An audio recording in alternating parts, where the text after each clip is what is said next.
Nice. Yeah, I'm in Houston, but I'm sure Okay. it's a lot different than Minnesota. All the time. All the time. Yeah. All right, we are live. So good morning, everyone. Good Friday. Welcome. We got Craig first time on the lives with us. We got Colby back and we got Tyler. So good morning, everyone. Morning. Morning.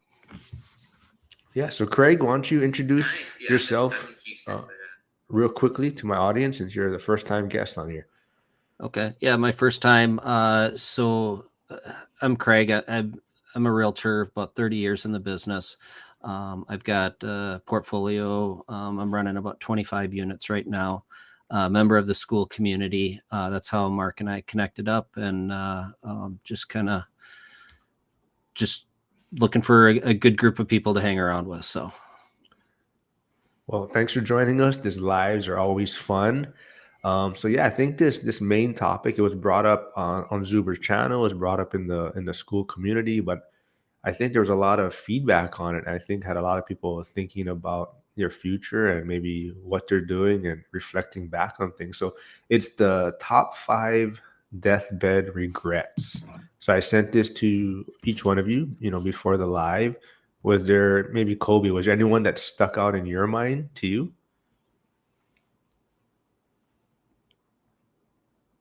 I'm sorry. I'm just trying to fix my Facebook stream because it always starts out as Yeah. private to me for whatever reason. I don't know if you guys are having the same issue. But yeah, I think the one that stuck out to me the most was the last one, I believe, where it said that we're spending so much time thinking about the future that we're not so much in touch with the present. And I feel like that's something that I probably struggle with a lot. I'm always looking towards like what's next, and a lot of times when you're thinking about what's next, we're not thinking about what's right in front of us or what we're experiencing right now. So I think that one's very interesting because I've probably seen a lot of people who are very driven and they seem like they're pretty successful and moving forward, but a lot of I didn't know that that was one of the top 5 regrets for people, was that at the end of the end of their lives, if you will, that they're not, they felt like they spent so much time looking into the future that they weren't actually able to enjoy their present. Yeah, so the one that we're talking about is I focused too much on the future and lost touch with the present. What about Craig, Tyler? What about you, Fo? You guys kind of relate to this one? Robert Kiyosaki talks about who your teachers are. And one of my teachers was an old World War II pilot. He was flying bombing runs over Europe, but got shot down. So real tough old coot, super good guy. But he would flat out tell me when I was younger, he's kind of my mentor. And he'd say, "You got 1 foot in tomorrow, 1 foot in yesterday, and you're pissing all over today." So that's just it, how he describes what we're talking about here. So that the way he phrased it stuck with me. So I just, as you're sharing that, Kobe, I started laughing thinking about that old guy. So. And I think for me, I mean, I definitely agree with not being present. I think a lot of us who are driven, that's kind of like the curse of being driven, is you're just go, go, go, and not able to take a step and look around. But I think also, I was reading through them again right now. I think what was the exact wording? I'll read it. I let fear control my decisions and didn't take risks. And I think a lot of it too is like for myself, you think that this mistake's going to be fatal, and looking back, I'm sure we could say I know I've made a ton of mistakes, and none of them were fatal in my business. It was a learning lesson, and it ended up saving me money in the long run. So I look at people who I have seen in my market take more risks than myself and how it's worked out. And I'm like, man, had I done this, I could have done that. And you don't want to compare yourself to anybody, but I just have always, been a little bit more conservative after 2007 through 10. It kind of changed the way I do things, which is good and bad because I was way too from the hip back then anyways. But I think outside of not being present, which is a big problem for me, I think the number 2 would be we have been thinking a lot lately that we only got one shot at this, and why not? Like, what are we worried about? Like, let's go. Somebody mentioned that within like 10 years after your passing, most people aren't going to remember you anyways. So get after it. That's been my biggest thing lately is if I see something, I want to do it, even if it's risky, calculate the risks and go forward. Do you think that's with age, like as you're getting older? Yeah, but Like that's the hourglass is running out a little bit too. I mean, not that we're that old, but it's like, hey man, you only got so much time to do the things you want to do. so it's more calculated risk though, because right when you're younger, you're kind of fearless a lot of times, but it's also kind of just doing stupid stuff a lot of times, right? So Yes. yeah, okay, that makes sense. Yeah, I definitely feel the same way, especially both of us being in the firehouse. A lot of times, a thing, one call can just change your perspective on a lot of things, right? And you really realize like, what the end game is, and what are you maybe missing out on. But that's where I struggle with is the balance of all of this. Is trying to, you want this certain future for yourself, but are you also still living in the present right now? So I think that's the struggle that I have. I think that's why I think it's I worked too much and missed out on life. So number two, and that's the one that kind of I struggle with quite a bit, is just as far as balancing that, even building this YouTube channel and trying to do the social media things is kind of like, how do I balance what I'm trying to do and what I'm trying to even show my son, like, what are we doing here, but at the same time enjoying and staying in the moment. So that's my thoughts on that one.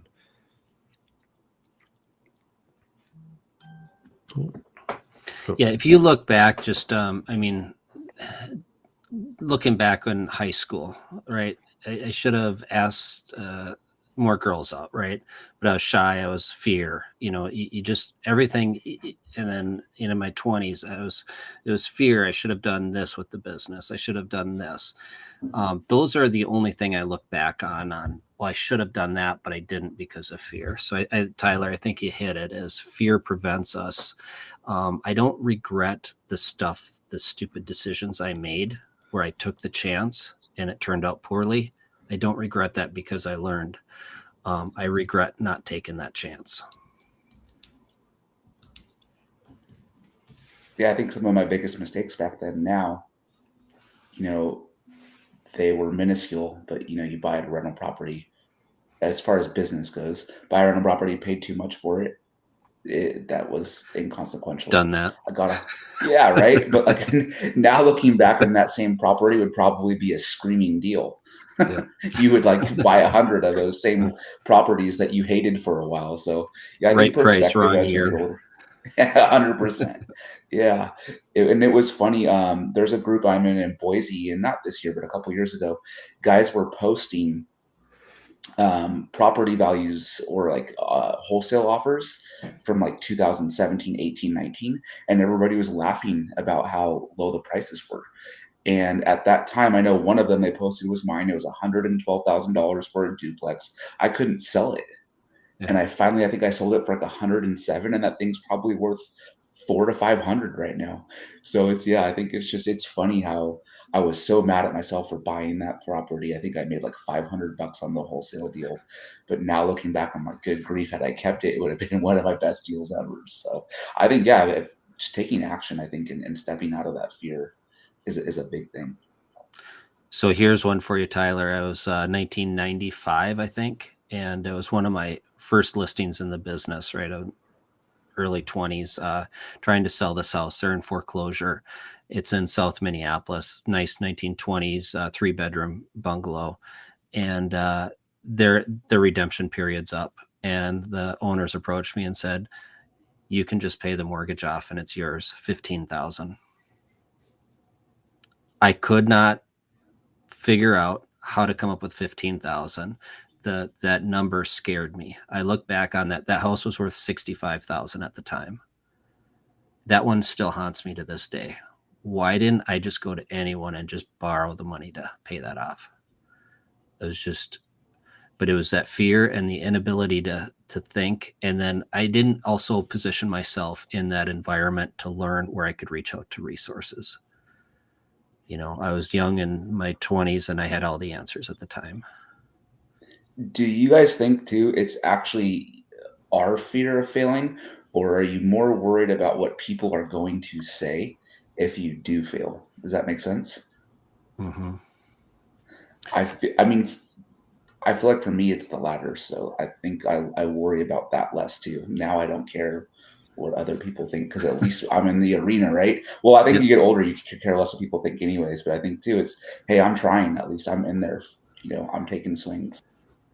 Yeah, so much of growing up was you were taught how to do certain things. You go through that whole school process, and you got to get things a certain way, and there's absolutely no mistakes being made. You're going to get your gold star, your A, rather than just learning and having the adventure. So I think there is that. Well, will I get the F? Will I get the D rather than the A grade? No one else around my age is doing this. What am I doing wrong? What's wrong with me? Um, so I think there is a lot of comparing yourself to others. And as we get older, we just don't care.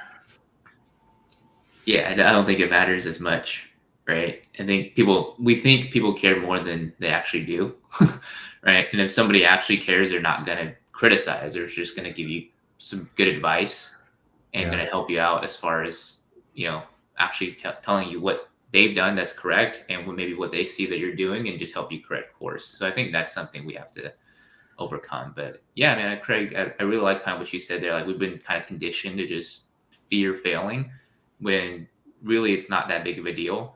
Because I think when we're like in school, it just put such pressure on us to not fail. Where in reality, if you want to be successful, you have to fail at least a couple times, right? Mm-hmm. To try to learn from what you didn't do right, so that you can actually go out there and do it right. So yeah, that's a good point there. I want to say, or actually, evening to 75 hard challenge. It's first time seeing this person individual. Thanks for stopping by. This person's from India right now, so it's 8 p.m. He said. So thanks for stopping by. And we got Catherine Miller from the school committee. So thanks for stopping by. Yeah, we're kind of talking about right now the five deathbed regrets and how it kind of impacts our life and maybe our future and what we're looking to do. So yeah, like for myself, like I said, I wouldn't say I worked a lot, but it's also just finding that balance. I worked too much and missed out on life, and that's the hard part because I'm trying to show my son that it takes work and hard work to do things, but at the same time, I don't want to take away from him enjoying certain things or having experiences in life. So that's one of the biggest struggles for me is figuring out that balance for myself. But yeah, I think the one common thing for all of us is like we're talking about is fear, overcoming fear, and being willing to make mistakes. I think I just saw, had an old clip of Tom Brady talking about he's learned more from his failures, right?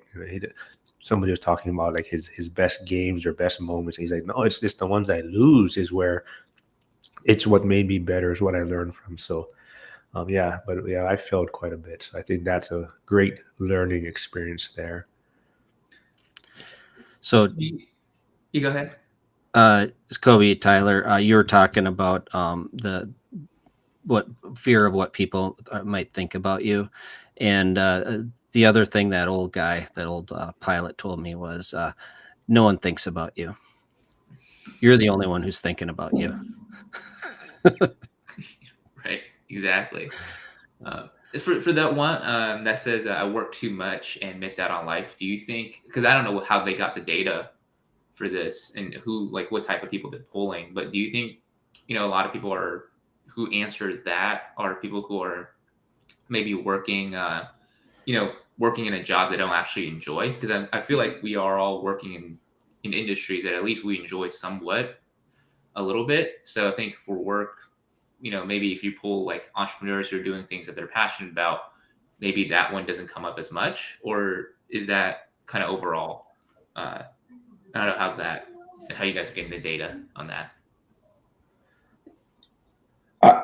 I think I agree with you. I think it's probably people who are not doing, like, maybe they're showing up to a 9 to 5 for something that they literally had no joy in doing for their whole life. And they're like, well, wait a minute, I just spent the last 30, 40 years of my life doing this. For what reason? And I think if you're an entrepreneur, that is one, with all the stress and everything that comes along with it, it's you're building something for yourself and your family. And it should be something that you want to do. A couple of days ago, I was walking and with my injury, I sometimes focus on, oh man, I can't be a fireman anymore. I can't do this. But I'm like, well, I'm also walking through this awesome park in the middle of my area in the middle of the day. I slept all night, which I used to never do that. And then I'm gonna see my kids before I go to bed, and I'm getting all this stuff done for work. It's like, well, I think, yeah, like for me, I love doing right now what I'm doing, and I just want to make sure that I don't work as much as I did back in my earlier 30s. I think to where I still love this, but I was crazy. I was getting up at 5 a.m., working all the way through dinner, for what I think somebody, I forget who it was, they said, "You say it's for your kids and your family, but are you really truly doing that?" And I think maybe, Kobe, it was they lacked balance, and then they wish they had a little bit more balance. I'm not sure about you guys. As my kids get older, I worry about work less and want to make things that they're doing more of a priority, even if that comes at the cost, at a financial cost. What if we flip this script a little bit and let's say you're retired? Do you sit on a beach and do nothing? That's not the meaning of life. So the meaning of life, if you look at pretty much any of the religions or any of the ancient philosophies, it's about serving other people. And the capitalist system is about serving other people. I think what happened in modern society is it's kind of been bastardized, where you go to a 9 to 5 job, a soulless, you trade your time for money. There's absolutely no redeeming qualities about that. You're paycheck to paycheck. So I can see, like Kobe was talking about, is that segment of the population. Yeah, absolutely. But if you're serving people, there's a reward to it. So if you're financially free and you're going out there and you're contributing somehow, and it doesn't matter if you're earning money off of it or not, you're serving people. I think that's the reward. And if you're serving your kids, your family, your community, that's the meaning of life. And if you can do that in business and make a living doing that, I think you win. Sorry, I'm posting everyone's. So just to remind everyone has like a YouTube channel going on. So we got Tyler has his first responder financial freedom. Craig has a YouTube channel. I'll put his out there, and Kobe's also. But yeah, I think that talking about fear too, right? Even starting a YouTube channel or a podcast, I think that's a different type of fear, right? And it's just getting over these type of things and on trying to start these things and start a new journey, and getting out of your comfort zone is super, super helpful. And kind of the other points of the 5 regrets. Another one would be I didn't spend enough time with the people I love. That one also is. I can see that for a lot of people, right? A lot of times, you're kind of like in the moment and you're just rushing around and getting to work and trying to pay the bills and worrying about the future. But at the same time, it's like, who are you spending your time with? I think that's what changed a lot for me, is really, I guess you could say, maybe not, like trimming the fat in a sense, right? I mean, I only have so much time in a day, and it's kind of like who I'm spending my whatever time I have available with, right? So it's really a lot just family and close friends now, and that's been a big change for me. That's a tough one. I think we will all struggle with that, no matter how much time we spend with a loved one. If we're on a loved one's deathbed, we'll always feel like we didn't spend enough time with them, because our time here is short. I think who brought up the hourglass earlier? That hourglass. There's only so many grains of sand left. Are we using those grains properly? So I think it's wrestling that. But you still have to earn a living. You still have to put food on the table. You still have to, you have your obligations. But we'll never feel we spend enough time with loved ones. So it's a struggle. I struggle with that life balance. I want to say hi to Ike real quick. Ike's here. He's a firefighter in Kansas. He's talking about me wearing a hat because I lost him in fantasy football the other week. So I'm supposed to wear a Seahawks hat on the live. So that may be one of my biggest regrets, though, is being diehard Chicago Bears fan is having to put up with this nonsense every time. But yeah, but I can't find a Seahawks hat because nobody buys them. So, but sorry, man. Go ahead, Kobe. Going to Lids. I'm sure Lids have some. No, I don't. They don't have any. I look. No, I think going back to the loved ones thing, I think is also about quality time spent, not just quantity. I think, if you're spending maybe not as many hours, but those are really present hours and they're real high quality activities where you're there, you're not, checking your phone all the time, like you're on dinner with a family member. I think that matters too as well. Great point. Yeah. Yeah, it's so easy now, right? Yeah, that's the struggle. I think I saw someone with the Apple Watch.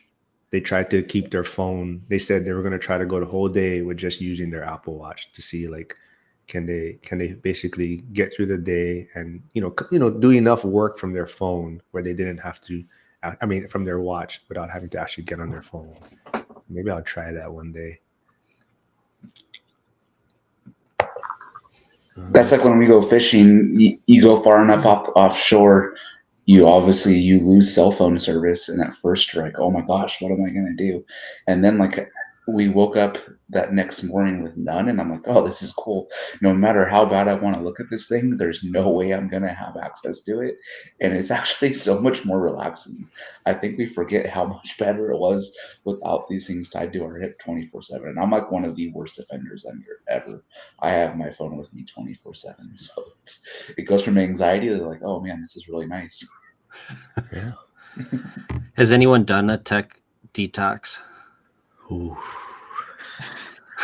No, I'm just talking crazy. I know. Yeah. Mark's just sweating thinking about it. It's hard, right? But like sometimes you just force yourself to do it, right? Like if you go like camping, have cell service, then yeah, but you still check, right? You're like on the rock trying to get your phone up there, trying to connect to something. I did 2 weeks in the mountains in New Mexico for my son was in scouting, so we did that Philmont trip, and it just rained and rained and rained, and my cell phone absolutely died. I like had nothing, and I had work chaos going on at home, and I'm like sweating it out, and then pretty soon it's just like there's nothing I can do. I'm stuck here. So, and then that was nice, and then magically that phone restored itself when I got back to base camp. Nice. 2 weeks though, that's rough, man. Yeah, that was a hard trip. Let's see what's another. Let's see what about. Whoa, what is that? You guys hear that? Or is that? I wish I'd been braver in the face of uncertainty or opportunity. Fear. You know the acronym for fear? F everything and run. False evidence appearing real too. That's a good one. Yeah.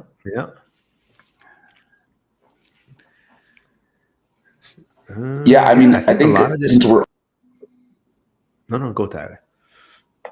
Oh no, I was going to say, I think a lot of it, I think we all could say it now with more experience in real estate, is the biggest thing is not the deals that you did do, it's the ones that you didn't do that made sense. And I talked to a client yesterday, he's in his early 20s, wants to buy a duplex in Oceanside here. And his biggest thing is he sees all the guys that are older on the job who have to work 8 extra shifts, which for firemen, you average about 10 shifts a month, right? So you're doubling your workload just to afford their lifestyle. And he said, I just watch how little time they're able to spend with their families. And he's like, well, I know this deal is not great right now, but I'm hoping that it provides me the opportunity later down the road to spend more time with your wife and kids. And I'm like, that's perfect. Why not? You're 25 years old. What do you have to lose? Even if the deal goes terrible, which it probably won't, what do you really have to lose? You have so much time to recover. So yeah, I think that goes back to that for me, if we're talking specifically about real estate.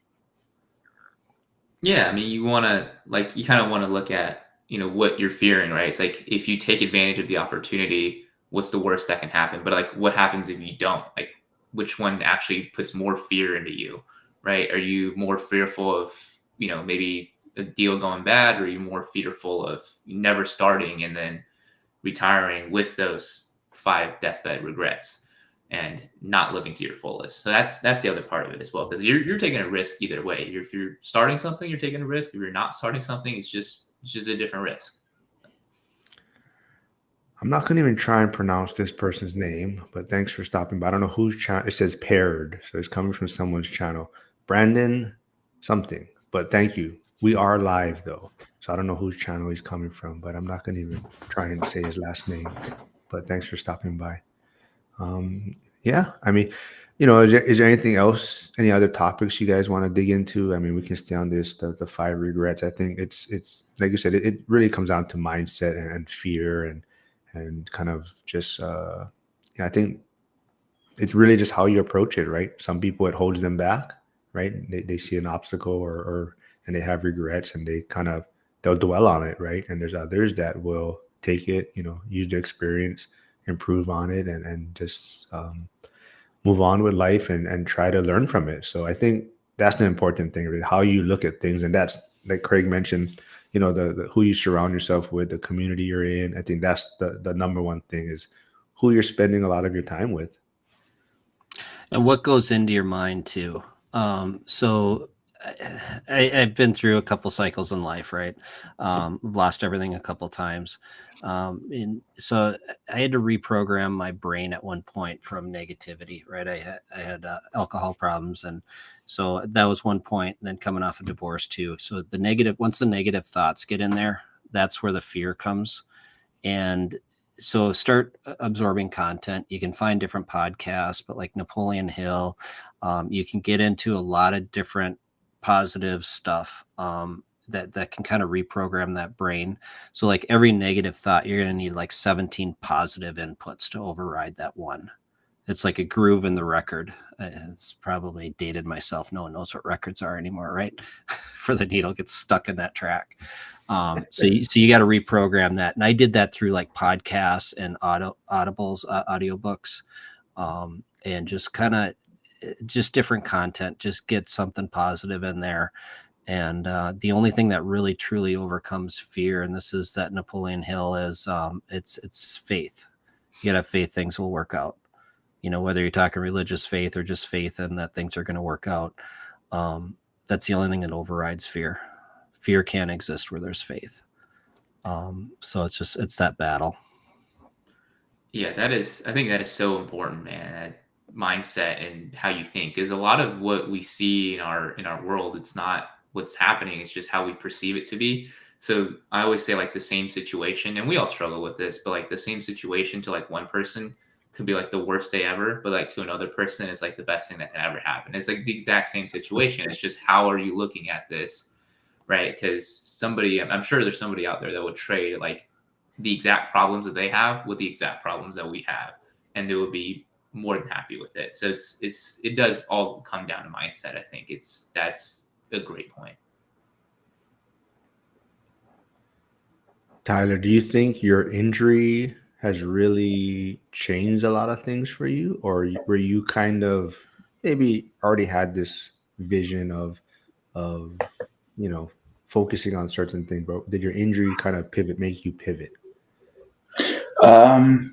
Yeah, but not in the way that you would think. I actually when I was on duty, I would work 24/7. I would get off shift, and I'd literally start working in the car. I had a 2-hour drive home, and I was go, go, go, go, go. So I think my injury has allowed me to take a step back and enjoy things that I didn't used to enjoy. Like I had so little time that I would just work, work, work, work, work. And now I think I find more balance in areas where I did not. So yeah, I think most people would think, oh, I benefited more financially and things afterwards.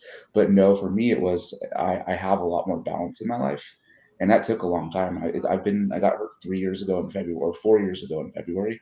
It took me a couple of years to realize, like, okay, this is my new reality, and then like, let's see how this can be beneficial. And I think that's, for me, the biggest thing is I spend way more time with my kids than I ever did on duty, and to me, that's a huge win. It's a massive win. It's probably the biggest thing. And like Craig said, giving back to your community. I'm coaching now. I'm doing all these things I couldn't do before. Sorry about my dog. No. Is that when the beard started? 4 years ago? Oh yeah, for sure. Yeah, for sure. I was always clean shaven until I got hurt, and I thought, okay, I'll grow it out until I go back on duty. And as you can see, that hasn't happened yet. Um, I did see too in the chat. It was a good point, and I was meaning this. It says, when life feels overwhelming, what mindfulness techniques or habits do you use? I don't know about you guys, but I think the more like battle wounds I get because of fear, I have this thing now to where if a big problem happens in my real estate investing business, my decision is to make no decision for 24 hours unless that's impossible. And it never ever has seemed as big as it did that initial moment where it happened. So I'll use a rental property I have as an example. A day ago, my property manager says, "Hey, all the irrigation lines are down because one of my neighbors poured concrete and they just basically crushed our irrigation line." Because Idaho is different; they have irrigation districts and everything runs through your properties. Before I would have freaked out, started calling people, and I'm like, "Okay, I'll think about it and then I'll make a decision, which will be today this afternoon." But I would let that ruminate and like ruin my thoughts. So I think that was not being present. It was not being mindful. It was just fear, or it was reaction based out of fear, right? Like, oh, everything's going to happen. So um, I thought that was a good question. Whoever RWO equity is, I think it's a good question. Yeah, I was gonna share it, but for some reason it's not popping up on my chat side in the feed. I mean, I have it on the YouTube side, but I can't share it. It's not on the restream side, so I don't know. But yeah, it's a great point. Yeah. Ruminate. That's a good word. That's where we're our own worst enemies. We let what goes on between our ears run us into the ground, and that's what prevents us from taking action. So that wait 24 hours is a good one. Meditation is another good one, and meditation is just like a form of breathing. Just slow down. Just because life comes at us fast and we start running at that pace, and we're just out of sync with reality. So 24 hours or meditating just to slow down and let the process work on solving the problem. Good night's sleep does the trick. So I like that word, ruminate. Yeah, those are like really good points, I think, because I was actually thinking, it's just in my mind, like, because you guys both mentioned, Craig and Tyler, you guys have gone through, some pretty, I guess, challenging times. Craig, you mentioned you kind of lost everything a couple of times, and Tyler with your injury. I was going to ask you guys, like, is it a lot of times when you're going through those like seemingly kind of life ending, like world ending situations, now that you've gone past it, would you like not necessarily have any regrets kind of going back and like how you thought about things and what your mindset was, but like now that you're looking back on it, did you make it out to be a bigger problem than it actually was at the time, now that you've survived and moved through it? Don't sweat the small stuff, and everything is small stuff. I just saw that yesterday. That was something that I kind of shared on Instagram and stuff. I think Hormozy was talking about it. It was about being lazy and how lazy people kind of figure out easier solutions on ways to do things. But it's also lazy people might not look at something as a problem, or they're going to just be like, it's nothing. I'm not going to deal with it. It's not really a problem. And I think that's kind of going back to not sweating the small things. And I think that's, if I had a superpower, I think that I would say that's kind of my superpower, where things don't really bother me and it's not really a big issue. And usually things will figure itself out. So I think that would be my kind of superpower in a way. Yeah, and I think not ruminating on something I can't control, right? I got hurt. It is what it is. Like Craig said, I like that word too, because I just obsessed over it for a while. And what it didn't really change the outcome. I'm where I'm at today, regardless of how much time I spent on that. And I think we all do it. But I think, yeah, don't sweat the small stuff is good, right? Like focus on the things you can control, not the things you can't. And that's still a daily battle. But like looking back on all of this, I think that would be the biggest thing. I was fighting so hard and trying to control every single thing about my injury, surgeries, things like that. And the end result is the end result, regardless of whether or not I had done that. So I think if I were to go back and do it again, I don't have Mark's gift of just, it's not that big of a deal, but I would consciously try to like slow myself down, whether it's bleeding or whatever. Hey, it's gonna work out the way it's gonna work out. That kind of perfect timing for Catherine Miller from the school community's chat comment, I guess. Meditation is great. Really just being in the moment is super important. So what you're talking about, Tyler. But Craig, we also did a interview before this, and so we got to know each other a little bit off, chatting. But you also brought up kind of a big point in your life was you were dealing with alcoholism. Yep. Did that kind of also impact you, maybe regretting on things that you might be missing out on later in life? Yeah. So a lot of decisions I made early on in life, alcohol, it was a big part of it. So I made a lot of poor decisions and kind of put me down different paths in life. And I had to come to terms with some of those poor decisions I made, regrets. And it's part of the program is accepting what has been done. Right. Tyler, you talk about your injury. Does it suck? Yeah. But it's who you become. Like my alcoholism made me who I am today. So I don't regret it. It's made me stronger in many different ways. Would my life have turned out different? Sure. But that's not what happened. So, don't ruminate over it, but those were a lot of those life lessons I've learned, and that who made who I am today. That old guy I talk about, the World War II pilot, he was my sponsor, right? And he had that, what I call 2x4 compassion. And I see a lot of this in Robert Kiyosaki. He was shot down in War II, right? And he comes across as just this a-hole, but he's got a big heart. So this guy would come up and he's got the biggest heart, but he would just hit me over the forehead with like a 2x4 with the truth. And it's just like, I'd just be stunned, like, what the hell just hit me? But it's what I needed to hear at the time. And then the skills on, Catherine talks about the meditation. It's slowing down and not ruminate, not let that brain get away from me. And so it's life skills I learned as a result of those. And I think, Tyler, that's kind of what you touched on too, is the injury has taught you life skills now. It's made you a stronger person. So you can't regret that stuff because it makes you stronger. I think that's the word of the day, ruminate. So I'm gonna use that today somewhere on X. I'll post something about ruminate. But yeah, but I think bringing up that too. Even I know Craig's on X, but that's something that same thing, right? The Zuber always talks about it too. Like, who's in your feed, right? Are you following all these doomers, and that's what's popping up in your feed all day? Or are you following people that are making an impact or positive things? And that really kind of might impact the way your day goes, right? What you're following on social media. Do you guys see, like we talked about technology and things, like what's in your guys, when you guys woke up this morning and you guys probably checked your phone, what was in your guys' feeds? Whatever you do, don't engage on Twitter on the negative content, because your stream will be filled with the cesspool of it. So I have barbecue on mine.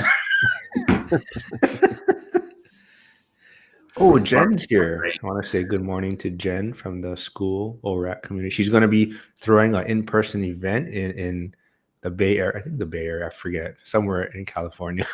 I'm not exactly sure, but she's going to throw an in-person event. So maybe she can reach out to you, Tyler, too. You can join them. I had a lot of going back to what's on my feed. I had a lot of Bears posts on my feed. Did you? No. Yeah. Oh, I did. You did? Yeah. I thought no. The first thing I saw was actually was this. I was tagged in the Instagram post for this live. So. Well, I get started early. I get up early, so try to promote all of us. Hey, Ariel's here. Thanks.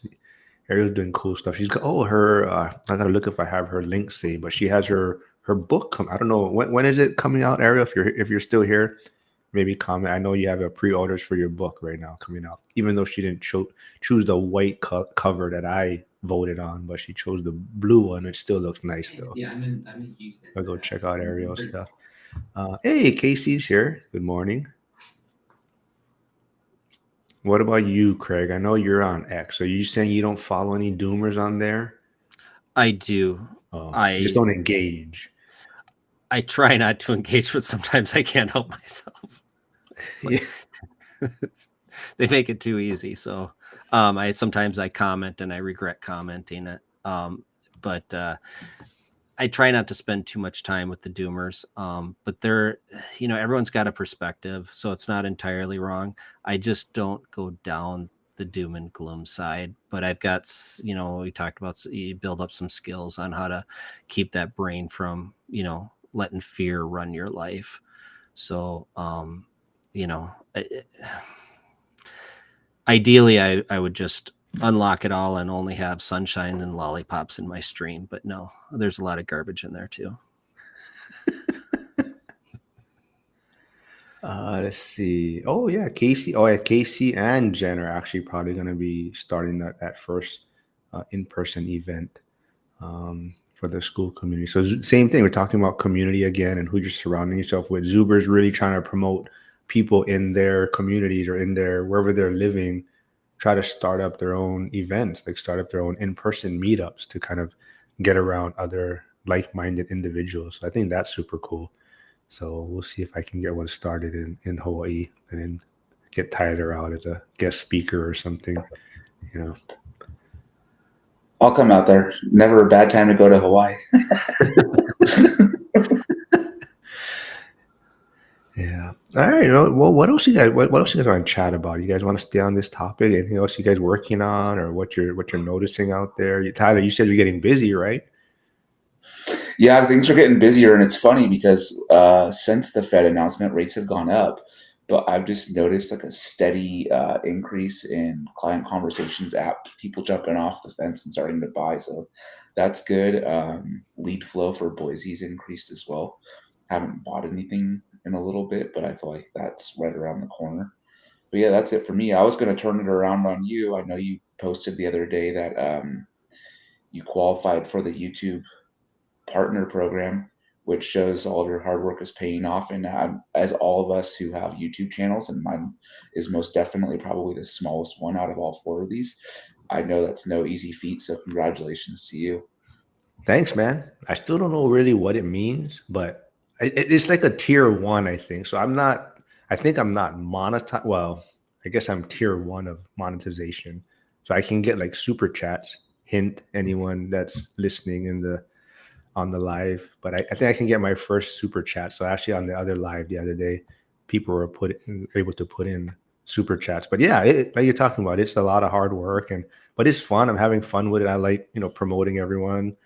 But same thing, talking about fear though, right? That first time you go live or the first time you put out your first content, it's hard. Even the lives, because you're always worried about, with your guys' lives on your guys' podcast, is like something might not work, right? The feed is not working well, or getting everyone to get on at the same time.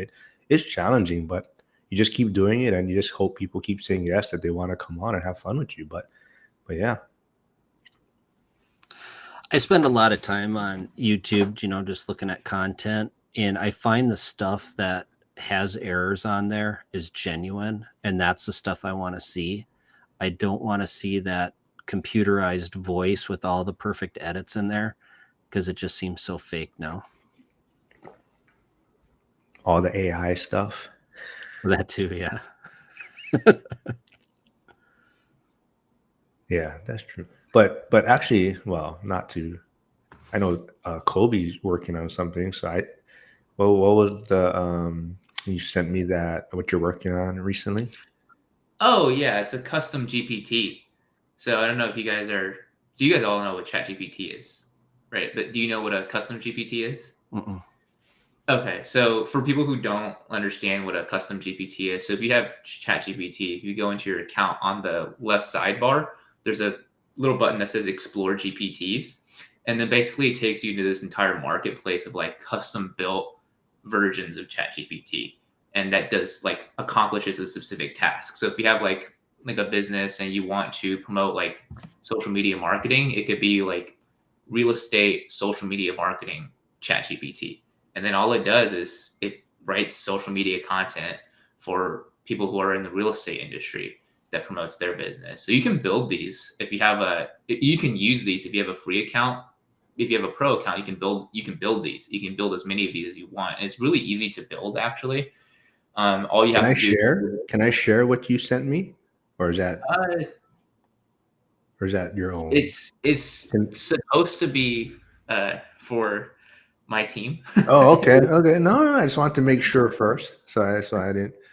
Okay. But if you guys want access to it, Okay, you so can reach reach out out to Kobe if you want to play with it. and I'll send it to you.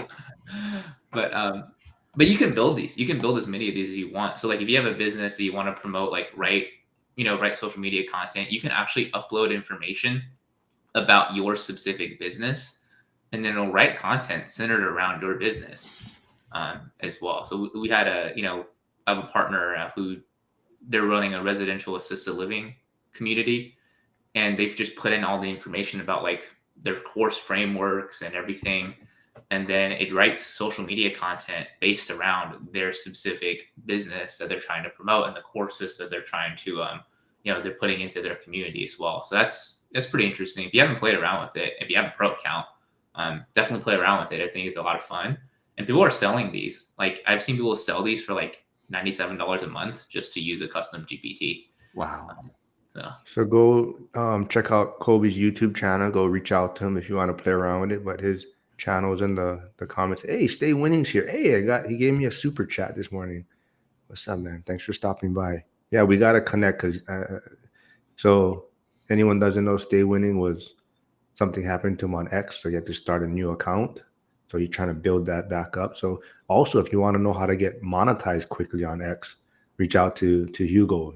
I think he's done it in like a month or no, maybe 2 months, but he's done it pretty quickly. He's met the requirements. So go reach out to him if you want to figure out how to get monetized on YouTube. I mean, on YouTube also, but also on X pretty quickly. But I will put Hugo's channel also in the, let's see. Yeah, go subscribe to Hugo's YouTube channel. Yes, Tyler, you did not know, but you can get monetized on X. I know part of it is you need to get to 5 million impressions in 3 months. So, That's a Hugo, lot. it is. So that's why Hugo has a little technique or strategy. It's pretty much just replying quite a bit. It doesn't have. I mean, you can reply anything really, but you try to just jump on bigger accounts and reply to those things and comment and engage. And so, where do you even find that on there? You mean how much your impressions are? Yeah. So you go to, where is it? Maybe we're getting off track. That's your call. No. This is anything that can help people. I'm trying to do it from my iPad. I hardly do it from my iPad. But there's one where it has like profile, premium, analytics. There's an analytics one, and you click on that, and it shows you like how many views you get, how many impressions you get, how much views on your profile you're getting, and it gives you rankings, and you can do it by like 7 days, 3 months, 1 year. So the goal is to try to get 5 million impressions in 3 months. And like, so that's why if you get something that kind of goes viral on someone else's post, so, and you can get like, 1 million, impressions on one, I mean, it's hard to do, but you just stay consistent with it, and it's doable. I'll have to look for that. I wasn't even aware of that. I just go on there and banter with the doomers. Well, so that's also why some of them, I believe, are doomers, is that's how they get the engagement, and they get all those replies and following, and so they're making a lot of money. Not a lot, but they're making money on there. Yeah, so Hugo's back on X, so thanks for getting. Yep. Well, now you're trying to do TikTok, man.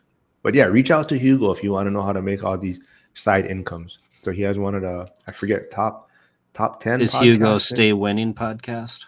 Yeah, Stay Winning podcast. So I think I put his YouTube channel in there, and he's also Stay Winning Management, I think, on X now. I keep forgetting to save his link, but Yeah. Got it. Yeah. The YouTube stuff is fun though. I'm glad I finally reached that point. I noticed the shorts do a lot better though to get, I guess, momentum, putting out shorts on the YouTube side.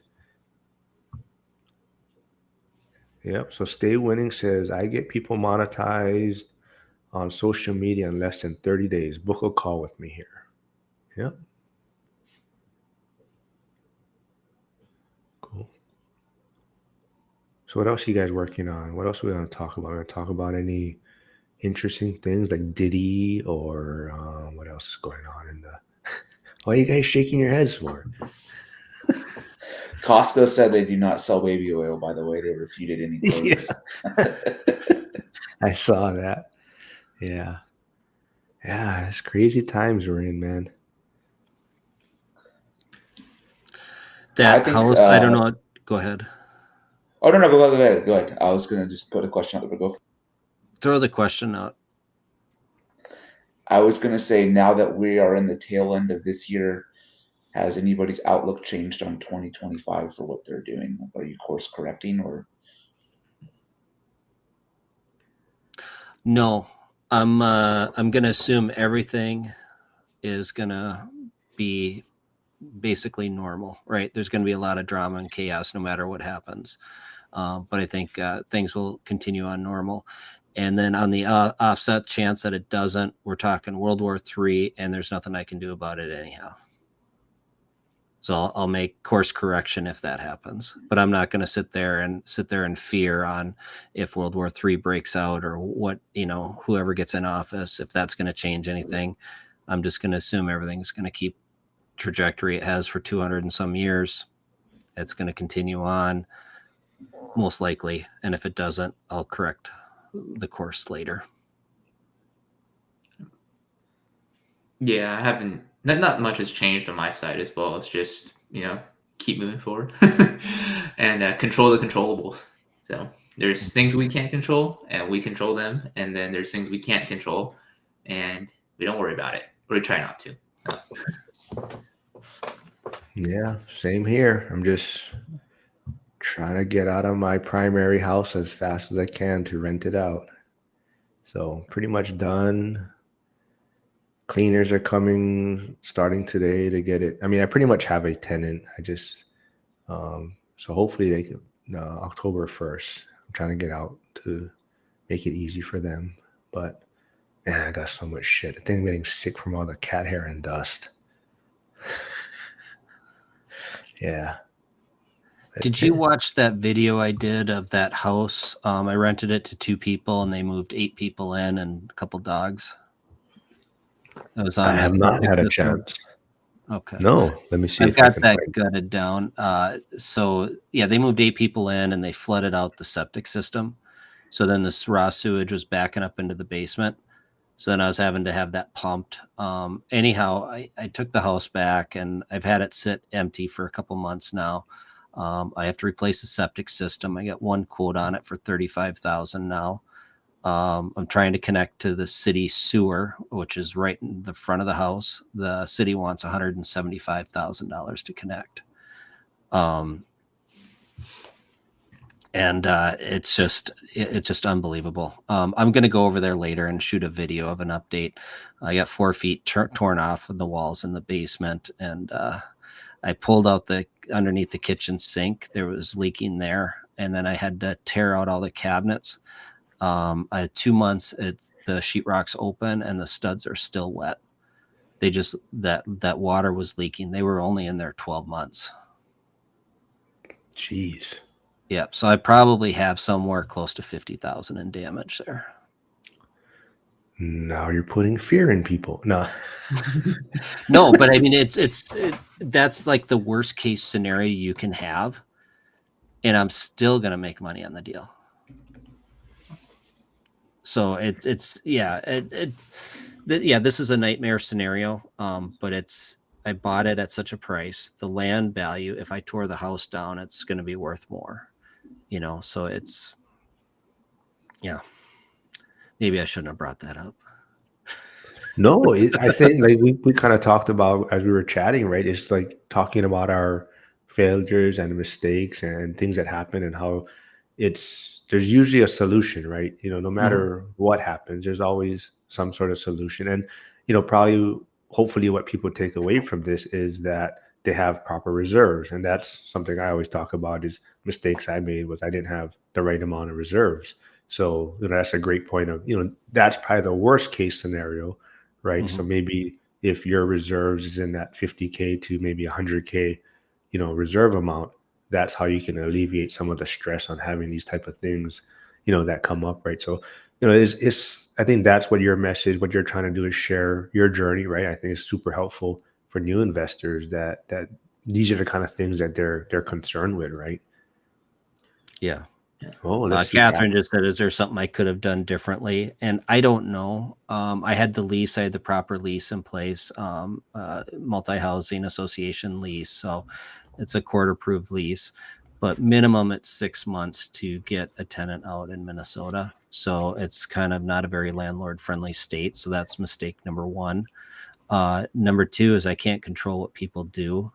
So I'm halfway down that track before I can even start evicting them. And the cost of an evicting them, it's just ride it out. Don't renew the lease. Take it back.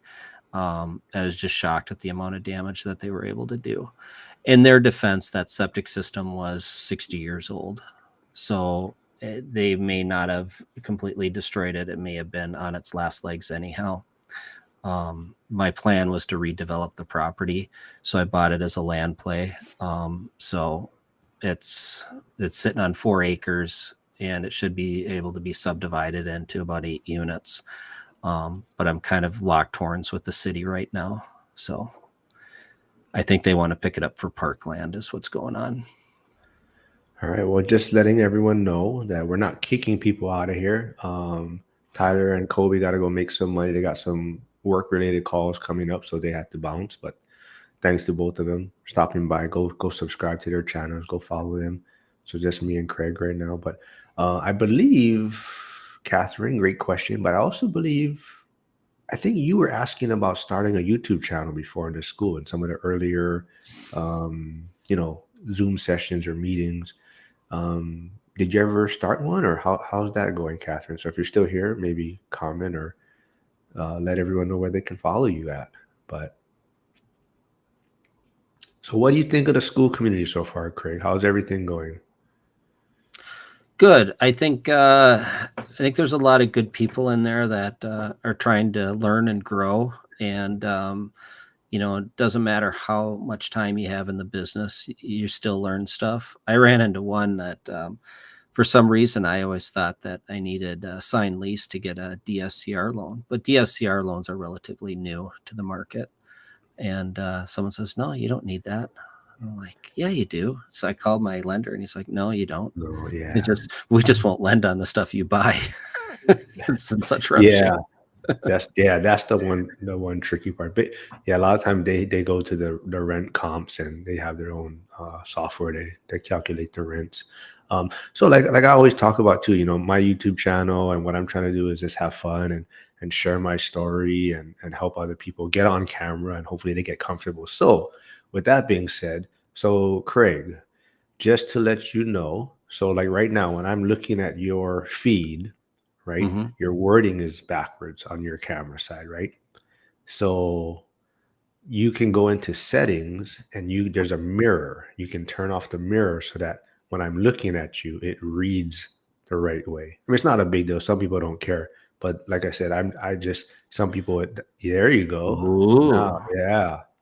So I cool. must be dyslexic because I could read that normally backwards. Yeah. Good thing it didn't say ruminate. And then people would be like, what are you trying to read back there? But oh, let's see. See, it was Catherine. I did remember. So she says, "Oh gosh, I haven't begun my channel. It seems a little odd, and I'm unsure about it, but it's kind of a passion of mine." Well, you can come on my channel, Catherine, and get comfortable and have fun with it. And I think, like I said, that's kind of what I hope that I can help people with. Like I said, I'm not good at this. I'm not great at it, but I just want people to practice getting their what mic they want to use, or what their lighting is, or what their background setting is, or what softwares they want to use. But just yeah, use my channel as kind of like a platform to practice and have fun with it. Because I appreciate people that come on, like, Craig, we just have fun, we chit chat and have fun with this and all grow together.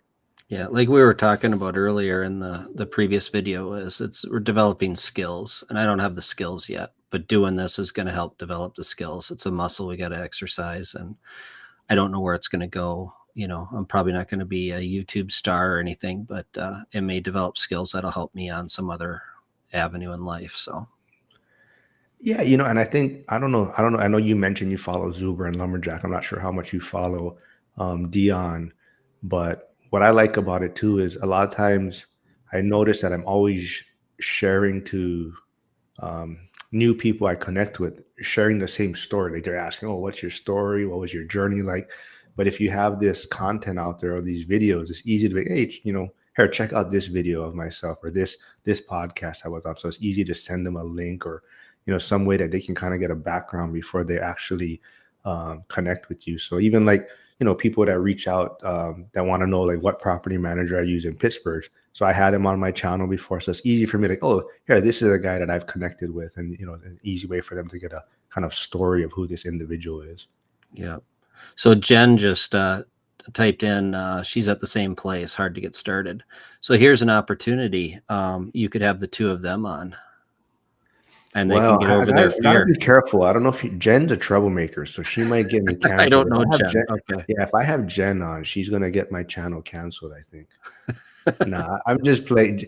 Jen's we have fun together. She calls me the troublemaker, but Jen's a lot of fun. She has a lot of energy. So yes, I've told her before she should have her own channel and do stuff. But yeah, just get over the fear. Just do it. Yeah. Oh, actually, though, you said you didn't know Jen, but Jen has a big impact on the one rental at a time community. She's the one that gets a lot of the guests on Zuber's channel. She's the one that finds out who the community wants to speak with a lot of times or hear from, and she goes and messages these people's I guess social media teams and tries to get them on Zuber's channel. I might get him banned. I didn't know that. Is she on the school? Yeah, she's in school. Yeah, Jen Tam. Yeah, that's Kenny Wong's husband. I mean, wife. Kenny's her husband. All right. Well, I'll have to look for her on there. So yeah, watch out. She's gonna get you. She'll get your channel canceled too. Both viewers. Yeah. But yeah, this was a lot of. Thanks for doing this, man. This was thanks a lot for of having fun. me on. I'm probably gonna have to get back to work myself here. So cool. Well, thanks everyone for stopping by. Hugo, thanks for the super chat. Yeah, Jen, Catherine, maybe we'll like get a great idea, get you both on at the same time, or get you guys started. But yeah, thanks everyone. Have a good Friday and have a great weekend. All right, take care. All right, thanks. All right.